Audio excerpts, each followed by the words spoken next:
Pagdating namin, sinabi nila na may patient na kailangan i-transport at dalhin sa hospital. Yun nga, chinek namin yung patient, naka-oxygen na siya dahil na-i-assess na daw po siya ng nurse dun sa medical mission. Isang 66 anyos na lola ang agad dinala sa ospital ng UNTV News and Rescue Team sa Antipolo City. Yun, in-assess po namin muna yung patient bago i-transport. And upon checking, nalaman namin yung history niya. And yun nga po, kailangan nga rin po talaga siyang i-transport. Kasi yung pagsasalita niya, Napag-alamang matapos maligo ng lola ay hirap na itong magsalita at hindi na makapagsuklay ng mag-isa. tapos yung left arm niya, hindi na niya maiangat. Tapos nahihirapan talaga siya huminga kahit naka-oxygen na siya.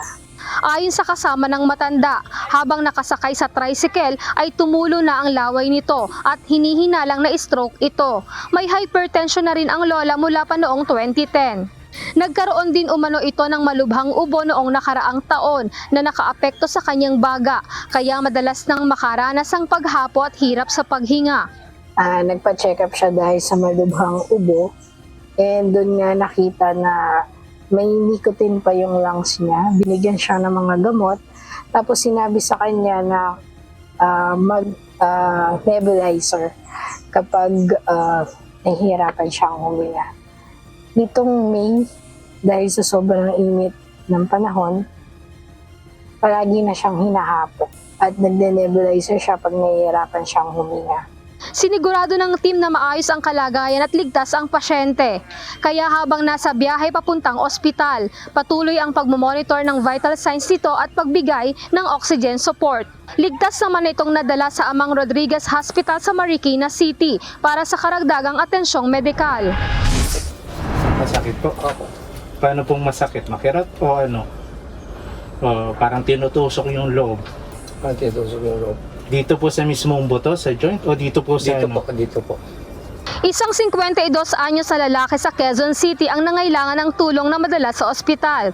Iniinda ng pasyente ang pananakit ng kanyang kaliwang tuhod. Agad itong inassess ng team at kinuhanan ng vital signs. Tumama po ba ito? Wala po. Wala. Pero yung narinig niyong tumunog sa loob, hindi siya parang tumama ng malakas. Hindi po ako. Mula sa ikalimang palapag, inalalaya ng team ang pasyente na maglakad pababa at maisakay sa rescue vehicle. Kwento ng lalaki, nagsimula ang pananakit ng kanyang tuhod matapos niya itong iunat. Ito po o ito? Ito. Ginawa ko lang po. Dinidemonstrate ko lang kasi hindi ko magalaw po ito. Ginanong ko po, napalagas.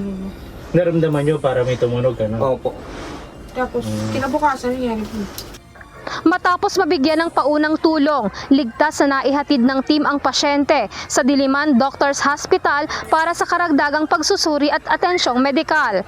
Matapos ma-check up ang pasyente, maayos naman itong naibalik ng team sa kanyang tahanan sa Commonwealth Avenue, Quezon City. Sa mga nangangailangan ng agarang tulong sa panahon ng aksidente o sakuna, maaaring makipag-ugnayan sa UNTV News and Rescue Hotline 8911 UNTV o 8911-8688. Lizel Nael, UNTV News and Rescue.